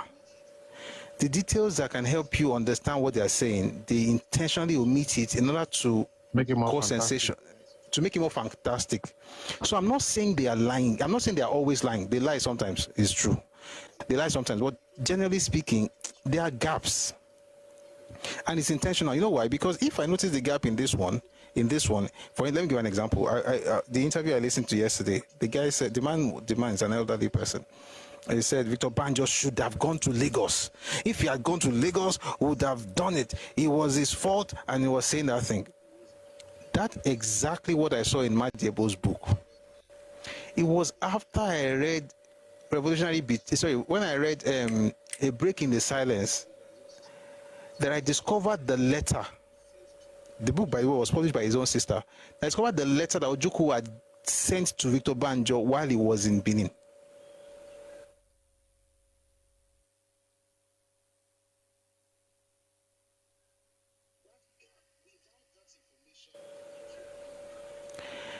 That gap, without that information, I would also blame Victor Banjo.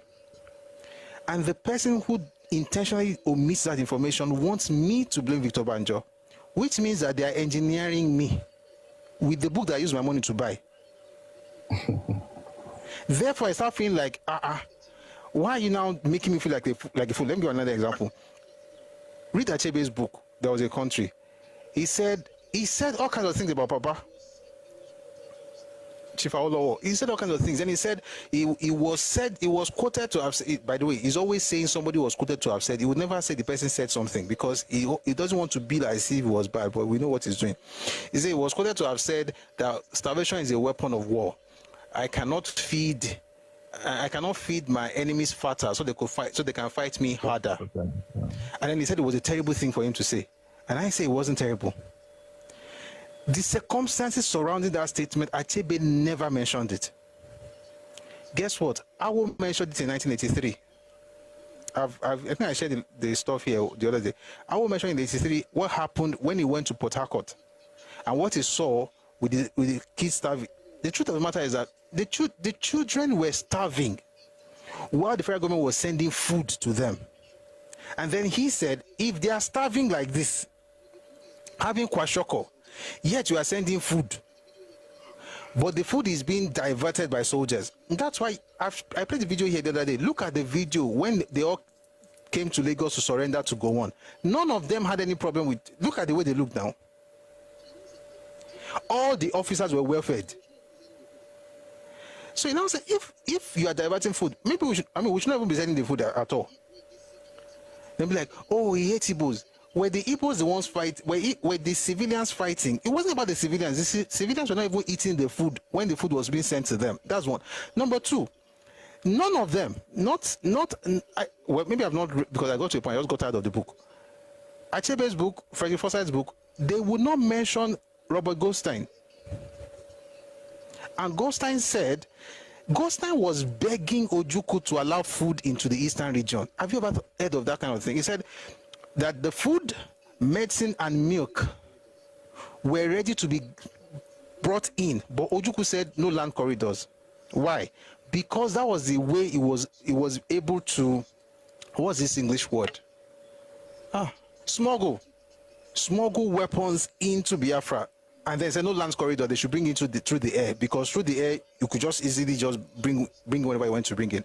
My question is this: why did those people not mention Goldstein? Why did they not mention what Awolowo said in response to what they were saying? The answer is simple. Achebe worked in Radio Biafra. He worked with a man called Okonkon Ndem, who spread the propaganda that Awolowo was poisoning the food that they were sending to them. Meanwhile, he was eating that food. So as you read, you know, be like, how I go buy money? I will still buy the book, by the way. Like, I still buy Igbo books. I don't mind. But I don't, and I have a number of them. Even some of them I just bought, so I don't have any problem reading. It's just that there is a feeling you have when you expect so much from an author like Chinua Achebe, for instance, and then you just see the omissions. When you now read different books, I'm not even saying, if you notice, I rarely mention Yoruba books in this matter, and it's intentional. I don't want it to look like, oh, you believe your own people, that's not the point. When you read from other sources, everything changes. I'll give another example. When Achebe talked about the Italian workers that were detained by Ojukwu, there's a way he said it. He almost, as a matter of fact, he excused Ojukwu. But you know that was the singular incident that caused many people in Europe to turn their backs on Biafra. But he would say it like, we had to do it because they were constituting Kinekon, they were supporting the enemy. And the people were begging, international crisis, so the world was begging for those Italian oil workers to be released. Ojukwu said no. It took a long time before he eventually acquiesced. But he just said it in passing. There's a reason for that. But you see, the point is, yeah, you can go on. But I'll just say one more thing. The point is that most writers have biases.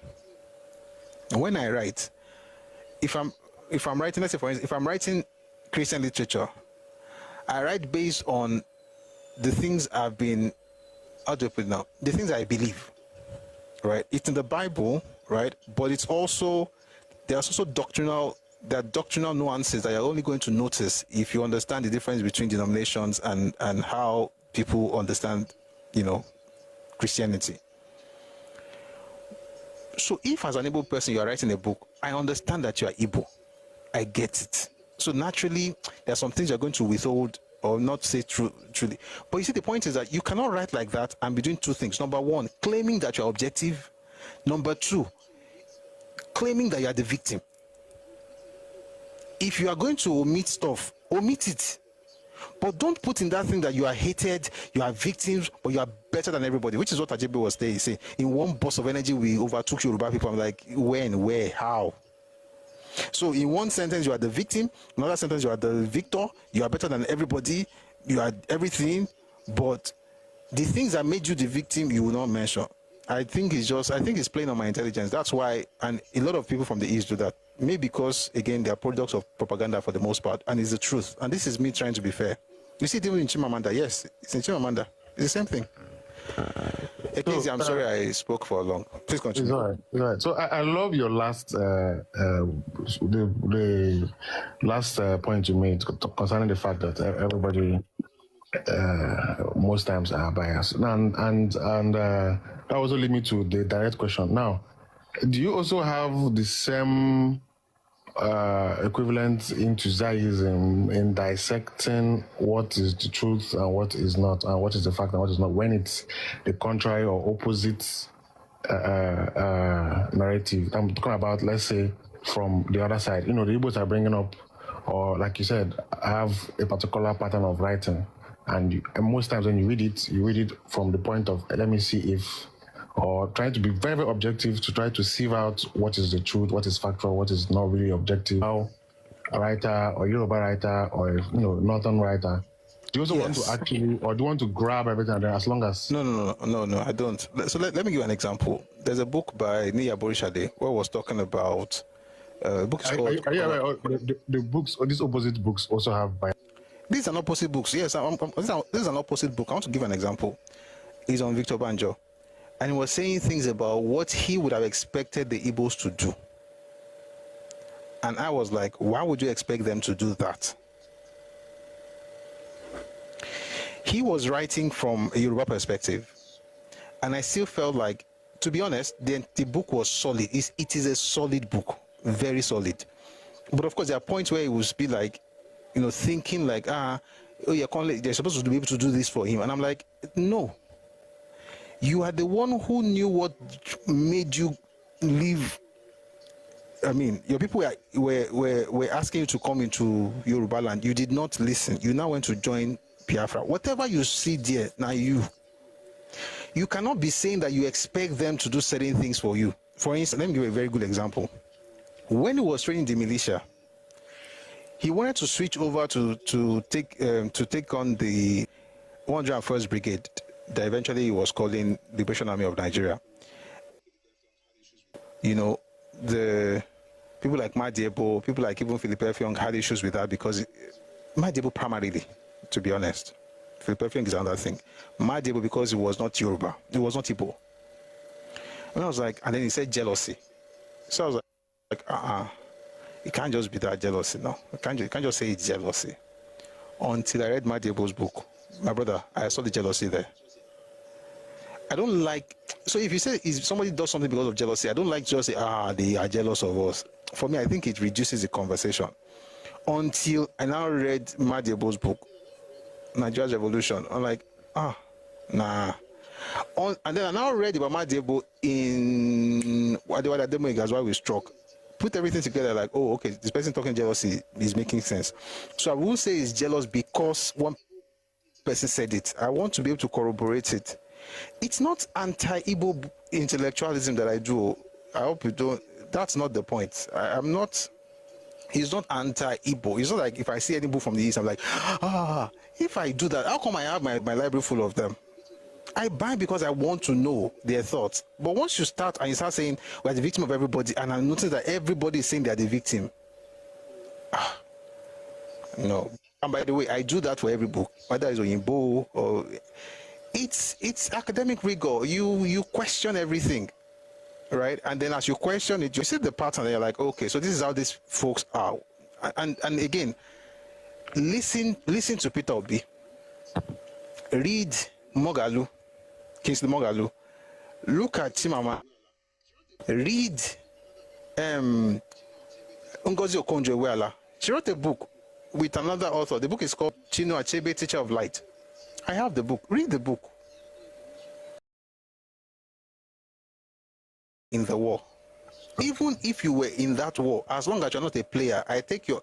Even, listen, as you study, even you can even question some players. Oh, I hope you know. You can question... Let me give an example. I was not there when they had the first school. Adewale Ademoyiga was there. He wrote a book while we struck. I read the book the first time. That's his opinion. That was how he saw it. I read other books. I began to question Adewale Ademoyiga. Is Yoruba? If you read the book, he said that they started planning this thing in 65. But if you really think about it, he would say that the genesis of everything was in 1961 when he met Ifajuna and Nzogu. That's what he believed. You read special branch reports and discover that it was the last person that was brought in. The information from that book, from Nigerian Civil War, from Crisis and Conflict, would make me question Adewale Ademoyiga, although he was a player and I was not born. Why? Because sometimes everybody has blind sides. Nzogu had blind sides, for instance. Nzogu was just laser focused on, we want to say Nigeria, even killing people that wasn't supposed to kill. What he did not know was that regardless of his focus, people had other plans, which is what you will find in Why We Struck Ademoyiga, when he talks about how Madiebo was able to get him to surrender and how Ojukwu was playing him. But he did not know that before that thing happened. So I will read Adewale Ademoyiga's book and I question it. So it's not your ethnicity that makes me say you are telling the truth. You can be Yoruba and be talking nonsense. You can be Yoruba and be... It's not about ethnicity. But the question is that I don't think people understand the fact that this thing is what folks do for every single source. It's not about like disdain for Igbo material. It's just that there is a pattern in Igbo books. The pattern is victimhood. And the reason is simple: propaganda. Thank you very much. Now let us move on.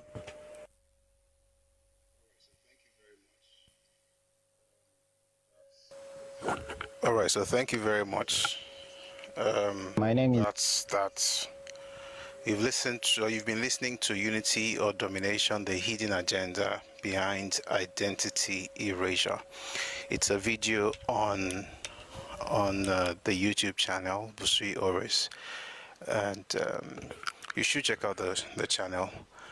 There are many videos there that will help. I mean, there are some things we have on Twitter, we have some videos on Facebook, on Instagram, and on TikTok, but the longer versions or longer form you will find on YouTube. All right, so again, few announcements before we bring people up. 1 p.m. every day, or if you'd like to speak, please send your request while I'm talking. We meet here every day 1 p.m. Mondays, Wednesdays, and Fridays. We're here until 7. Yesterday we didn't finish until almost 9 p.m. I don't know how I was able to do that, but we had a great time. And so tomorrow we're going to be here again at 1 p.m. It's going to be a full session. We'll be discussing Awolowo Azikiwe and the Nigerian youth movement. It was a movement that was founded in 1934, and the intrigues and the things that led to its downfall will be our focus tomorrow. Today we just listened to conversations. I mean, essentially it was questions and answers, this whole video, but I hope you got something. I don't know if anybody would like to ask a question. I promised to play the other video, but it's already past 3, so maybe next week I'll play the one that has to do with Chimamanda's speech and the reaction that we made. Somebody says, not that she didn't witness it, but she didn't witness a particular event she was quoting. Oh, sorry, let me listen. Uella was born in 1954. She was 13 years during the start of the war. Yeah, that doesn't mean that she was part of the war. It doesn't mean she was part of the war. That's number one. So, and thank you for even adding that she was 13. She was not part of the war. Even those who were part of the war, we read things from them and we saw a lot of, shall I say, obfuscation, like where they tried to hide certain things. And some are actually quite ignorant about certain things because they only knew what happened. It's like when let me explain learning. So you listen to a person who was probably an infant in the infantry, right? He's telling you about the war. Of course, I'm going to listen to him, but I'm not going to listen to him when it comes to the question of strategy. He knows nothing about that. So when you're talking about why the war happened and all those intrigues, he wouldn't know. Not because he was not old enough, not because he was not in the army, not because he was not, in the war, but because that's not his purview. Unless he decides to study it. So, for instance, if I want to understand the strategy that went into the war, guess what book I will read? I would read the Tragedy of Victory by Godwin Alabi-Sama. Why? He was a 2IC in the 3 MCDO to Benjamin Dekunle. He was second in command in the 3rd Marine Commando Division. So that's the person you ask for strategy, not the person. And I'm not saying the person who is carrying gun and fighting is less. I'm just saying that the information they have most likely will be different. For instance, let me also recommend that. I think you should get the book by Alabi-Sama. You see a lot of things that happen, and even some of the fightings. That's because he chose to join his boys to fight. Ojukwu cannot write that kind of book. Everybody who even fought, nobody mentions Ojukwu carrying guns, right? And I'm not saying he should carry a gun. I'm just saying that he would not know what Cotton Shele unless he was told. So whatever he's telling you is based on what he was told. So if he says, oh, based on the information I received, I'm saying this, I'll say, okay, good.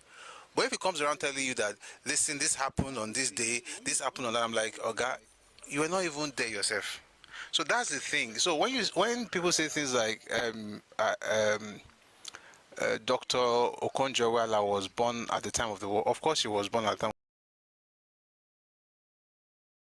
Authority on the war, not just because of her age. You would find somebody that was born in she was born in 1954. I can assure you there are people that will probably be born in 1994 that will be better authority on the war than the good doctor, because they studied it. Okay, for instance, right now all of us are alive right now in this room, whether on Twitter, on YouTube, or on TikTok. If we decide to ask questions about, I was going to talk about Gaza, but let's leave Gaza for a second. Let's talk about North Central. What's happening in Benue now?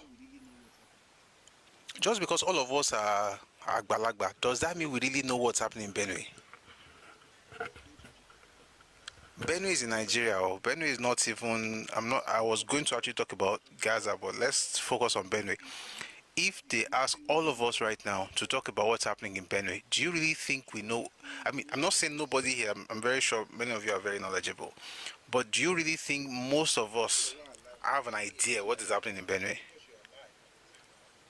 When you're alive, just because you're alive at the time that an event is happening doesn't mean you understand what is happening, why it's happening, the players in that game, and things like that. So, again, that's why we research, so that you listen to the soldiers, you listen to the pilots, you listen to, the Oga, you listen to everybody, then you now piece everything together, and then you can now speak like somebody who has been able to look at all sides. Like I recently bought a book, written by one of the pilots in the war. It's a totally different perspective from what Alabi Sama had to say, because they're looking at things from different places or different points of views, and that's fine. The point is for me to now find a way to tie everything together and understand it from the different perspectives. I remove the lies, So yeah, that's really that. If you have any questions, please write in the comment section. Somebody says, even Obi's track record in Anambra has been debated. Oh yeah, I will talk about that tomorrow. There's a lot of fireworks, I should say. People are digging up people's tweets. The funny thing about these politicians, or about people who are supporting one politician or the other. If you want to support your politician, support him with your full chest. But don't tell us a while back that he's the worst thing, and then suddenly you are telling us that he's the best thing since sliced bread. I'm like, wait, but the things you said are still there. What changed? It's not like the person has had an opportunity to fix up. It's not like they've done anything differently in the last few years. Oh, but the governor now was governor during a particular period of time, and that was it. And when he was governor, you said this, and that. Now that he's no longer governor, you're talking about his past like he had another opportunity to become governor again. That's the crazy part. So that's why people are doing what they're doing. They want to check it. Like I said yesterday, there's nobody that's perfect. If you want to talk about Tinubu, for instance, you don't have to go and rewrite his story. You talk about what he did, right? Not what you think he could have done. And then you now use that to now tell us what. So if somebody on YouTube is asking, is this live? It's right now it's live. Earlier we were listening to a recorded speech. Sorry, recorded video live, but video all over YouTube. Alright, I hope I answered that question. Any other person? People are cleaning their handle, serious environmental. Alright, even Alabi Sama books talks about strategy more than Obasanjo's book. Yes, and interestingly, I'm glad you wrote that. Interestingly, when you read the introduction to Alabi Sama's book, this is actually quite interesting. One of the reasons he wrote that book is actually because of Obasanjo's book. That's the funny thing. Right? Alabi Sama wrote that book because of My Command had come out earlier. Then Alani Akinrinade, according to both of them, I listened to interview from both of them and I read the book as well. Alani Akinrinade had spoken to Godwin Alabi Sama about My Command. And he said it made him want to puke. Like, tobacco or affair, you want to puke. Essentially, he decided to get it. He read it and he said that it was just a load of whatever. And so he now decided to write it. You know why? Obasanjo was not there. He, Alabi Sama, was there. So again, if you are not there and you want to write about it, you can only quote the person who was there. And so when the person who was not there wrote the book, the person who was there said there are too many gaps, and according to him, there were lies as well. And so he decided to, and then to be fair, he had pictures. That book, I think, in my own opinion, and if you have anything contrary, please feel free to share. In my opinion, I don't think there's any book about the Nigerian Civil War that has more images, pictures than that book, Tragedy of Victory by Godwin Alabi Sama. Right, and I think it's, there's a picture there of a snake that swallowed a soldier. Crazy stuff. Ogun Odao. there's nothing cool about wars. All those one are shouting, let us go and fight. It's not that. It's not. All right. Any questions? So Tuesdays and Thursdays we usually end early. While I was listening, I saw one book. One of these days I'll share some of the things from the book. It's just quite interesting, Nigeria, what Nigeria really looks like, and the things that have been written that they're hidden in plain sight. But these days we're going to bring those things out by God's grace. But it's been a fantastic session today. Thank you for getting us to 14.4k likes on TikTok. It be like saying that my face. If you don't see my face, you know they like this thing well. Where can one get the book? It's worth reading. You can get it on Redomi Books, right? Let me type it out. It's on Telegram. Let me. How do I do this? Okay, I'm going to type the address. It's on Telegram, and then they deliver books. They'll deliver a book anywhere you are in the world. Thank you for the gift. All right, yeah, that's a Telegram. Redomi Books. We want to see your face because it feels more interactive. Yeah, that's why I said Thursdays. You'll see my face tomorrow. You see my face tomorrow. Thanks, Busu. You have inspired me to write at least a book, and I have been working on it. Well done. Well done. All right. I was saying something. Akimosolo, no.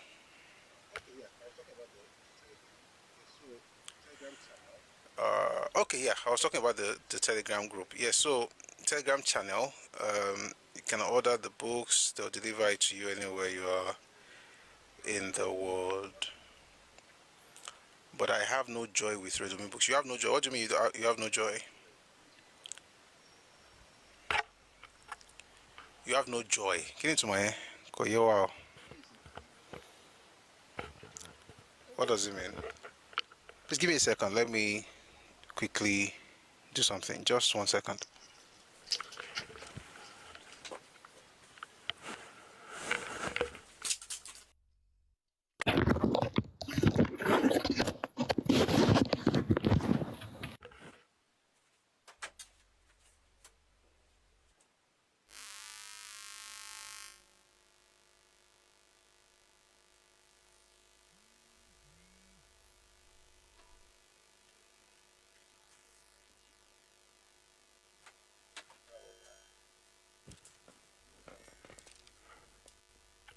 All right, we're back. Yeah, so you were saying something. I have not been able to order books. It's not difficult now. There is a how-to there. Once you get into the channel, you see different sections. There is politics, there's history, there's children's books. You have a Bafema lower section. I have a section there as well. There are different sections. You go to the general section, you see how to order books.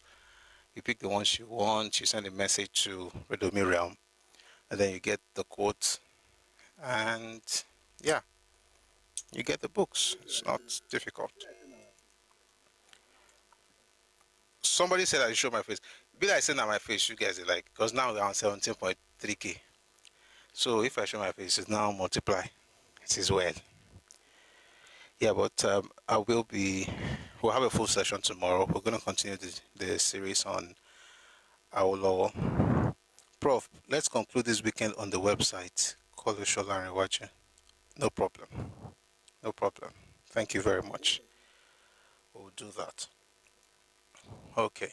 So tomorrow we're going to continue with the series on Awolowo and Azikiwe Nigerian Youth Movement. And then we're going to segue into the constitutional conferences and much later the history of state creation. All these things just help us essentially to understand what has happened in the past and to be able to also see the patterns and know exactly how to react to them. I think the beauty of history really is the foresight that it gives you, because you're now able to predict what happens next. So yeah, let's be here tomorrow. We're gonna have a great time. All right. Any other question? Any addition before we call it a day?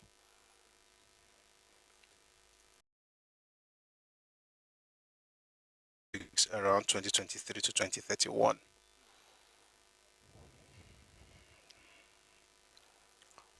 Hmm. Hmm. Now I am planning it. now I'm planning. Now I'm planning it. Um. Yeah. To 2031. You, sir, are an interesting thinker.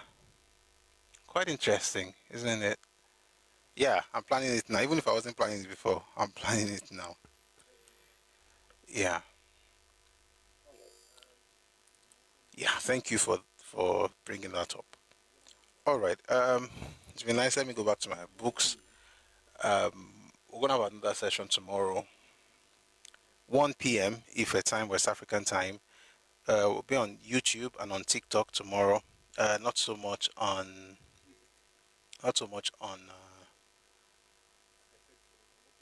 Twitter. Because of course, like I said, I'm working on a particular equipment. Once it arrives, we'll be able to have Twitter as well, so that the live sessions, will be streaming every day on Twitter as well. So I think that should arrive next week, I guess. And please, if you want to support what we're doing, kindly reach out to me. I can always. By the way, thank you very much for the gifts on TikTok. Every rose, every coin, every hat, because I've seen some interesting gifts. Every one of the gifts, I really appreciate it. Thank you so much. If you'd like to also support us, please reach out to me. I'll let you have the bank details, and then we'll work together. Thank you very much for a fantastic session today. Like we always do, before we close, we have to play our anthem. Uh, Anthems, actually, the Nigerian anthem, Yoruba anthem. But let me even say this, please subscribe to the YouTube channel, I beg.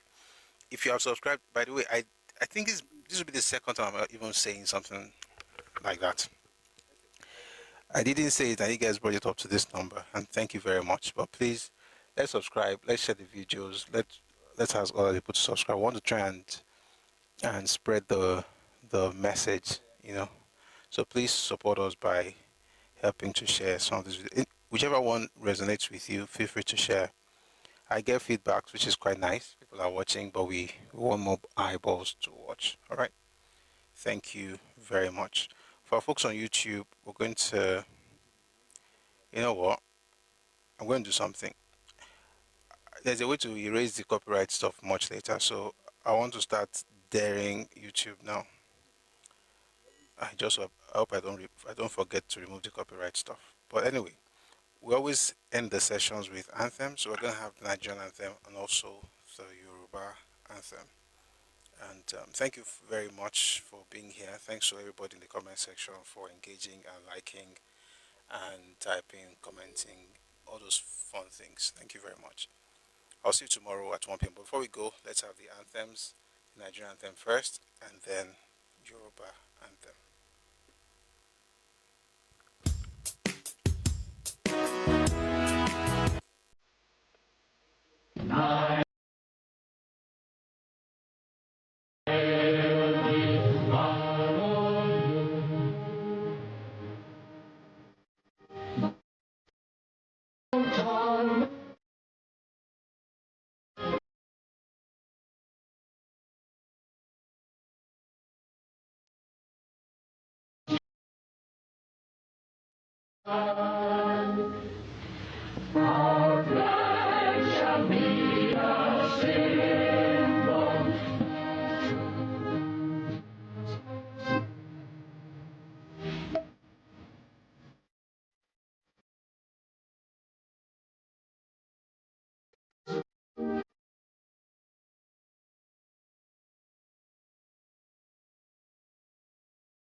Àwa ní ìmọ́lẹ̀ ògo adúláwọ̀, ìmọ́lẹ̀ wọ̀ ní wọ́kùn lágbára Ọlọ́run, ilẹ̀ Yorùbá máa gbèrú sí lágbára Ọlọ́run. And Nigeria also is blessed, and every one of us, you are blessed. God bless you. God bless the work of your hands, and God cause you to prosper in all that you do. Thank you so much. Have a wonderful day. I'll see you tomorrow, 1 p.m. Ife time, West African time. All right. God bless you. Sorry, somebody says good. It is necessary. Oh, yeah, it is necessary. All right, then. Have a great one. See you tomorrow, and then we'll see ourselves. Lola. God bless you.